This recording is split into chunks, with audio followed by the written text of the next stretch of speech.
Here's how to use live wallpaper on your iPhone. Now, the first thing you're going to do is head into the Settings app of your iPhone. We can edit your wallpaper from here. All we need to do from here is scroll down and tap on Wallpaper. Now, let's just swipe all the way over till we get to New and hit plus.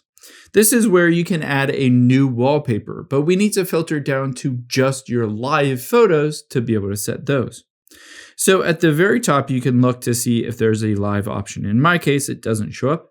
So I'm going to tap on Photos here. And now you can see it usually defaults to Featured, but we want to switch over to Live Photo. You can see it gives you a subset of live photos. In this case, I'm going to choose this one. Now you'll be able to see people moving around and it is live. You can see next to the little photo here is a little live icon. If you tap on it, you'll be able to see there's a line through it indicating the live is turned off.